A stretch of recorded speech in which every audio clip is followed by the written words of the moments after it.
तो एक मुहावरा है, बहती गंगा में हाथ धोना, और ये चीज़ कुछ लोग बड़ी सफाई से करते हुए नजर आ रहे हैं। आफ्टर बिग बॉस सिर्फ कुछ ही लोग हैं जो कि लाइमलाइट में हैं, बाकी कुछ लोग कहाँ गए पता ही नहीं है। लेकिन अब यहाँ पर बहती हुई गंगा में कुछ लोग हाथ धोने की कोशिश कर रहे हैं ताकि उनका भी थोड़ा सा नाम वाम हो ही जाए। फिलहाल यहाँ पर हम ये भी देखेंगे कि दोस्ती किसको बोलते हैं। एक दोस्त अपनी तरफ से दोस्ती निभा रहा है लेकिन दूसरा दोस्त अपनी दोस्ती नहीं निभा रहा है। यहाँ पर एल्विश को जो कहना था उन्होंने कहा, 25 लाख वाली बात बोली, निगेटिव पीआर वाली बात बोली। फिर कल अभिषेक का भी इस पर रिएक्शन आया कि 25 लाख क्या 25 रुपए भी ना दूं, और उसके बाद पॉजिटिव पीआर मैंने नहीं करवाई तो निगेटिव पीआर क्या ही करवाऊंगा। तो अभिषेक को जो अपनी तरफ से बोलना था उन्होंने बोल दिया, लेकिन उसके बाद भी सोशल मीडिया पर जिसको जिसको हेट देना है वो ऑलरेडी दे रहे हैं। अब ऑलरेडी एक तरफ से कुछ लोग हेट दे रहे हैं और फिर यहाँ पर कुछ लोग ऐसे हैं जो कि आग में घी डालने का काम करते हुए नजर आ रहे हैं।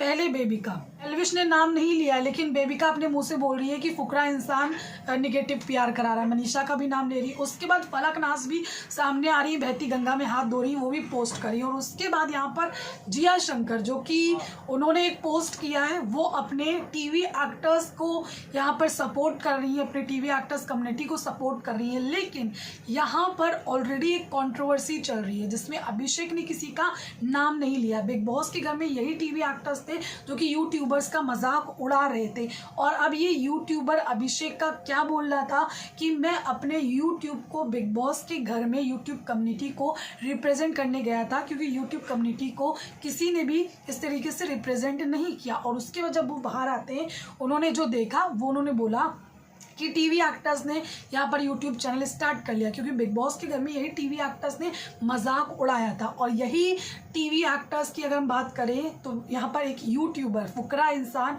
एक टीवी एक्टर के साथ खड़ा था, यानी कि जिया शंकर के साथ खड़ा था। जब उनका साथ कई सारे लोगों ने छोड़ दिया, चाहे वो फलक हो, चाहे वो यहाँ पर अविनाश हो, इन सब ने साथ छोड़ दिया था, उस वक्त फुकरा इंसान खड़ा हुआ था। बिग बॉस खत्म हो गया, बात खत्म हो गई, लेकिन आफ्टर बिग बॉस भी अभिषेक ने खुल करके जिया का सपोर्ट किया। जिस वक्त जिया को भर भर के हेट मिल रहा था, उसने ट्वीट किया यहाँ पर कि हेट मत फैलाओ, प्यार फैलाओ, जिया को हेट मत दो, इस तरीके से उसने ट्वीट किया। लेकिन जब कल अभिषेक ने अपनी बात रखी, उसने सिर्फ अपनी बात रखी क्योंकि ऑलरेडी इस तरीके की बातें बोली गई थी, उसने ये टोन जिया को नहीं मारा।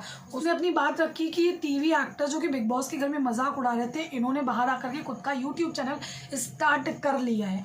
अब यहाँ पर जिया ने लंबा चौड़ा पोस्ट कर दिया। मुझे नहीं पता कि उन्होंने पूरी बात सुनी भी कि नहीं सुनी। उसने बोला है कि वो अपने यूट्यूब को रिप्रेजेंट करने गया था, किसी ने नहीं किया, मैंने वो किया। और बाहर आके देखा टीवी एक्टर्स ने अपना यूट्यूब स्टार्ट कर लिया। उसके बाद जिया का जब ये पोस्ट आता है तो जाहिर सी बात है, एक दोस्त का जो साथ चाहिए होता है तो वहाँ पर नहीं लगता है कि एक दोस्त खड़ा है, आपकी एक लाइन पकड़ करके एक लंबा चौड़ा पोस्ट किया जाता है। वो ठीक है, आप अपने टीवी एक्टर्स को सपोर्ट कर रहे हो, बाकी लोगों को सलाम कर रहे हो जो कि कैटेगरीज में बांट रहे हैं, लेकिन यहाँ पर उस दोस्त के साथ भी तो आपको खड़ा होना है। आप ऐसे टाइम पर एक ऐसा ट्वीट कर रहे हो जब ऑलरेडी चीज़ें बिखरी हुई हैं। फिलहाल इसीलिए मैंने कहा कि ऐसे कई सारे लोग निकल कर आ रहे हैं जो कि बहती गंगा में हाथ धो रहे हैं। उनको पता है कि अभी ये कंट्रोवर्सी चल रही है, ये सारी चीज़ें हो रही हैं, तो अभी ये सही मौका है। फिलहाल आपको क्या लगता है कमेंट करके ज़रूर बताइए। Thank you.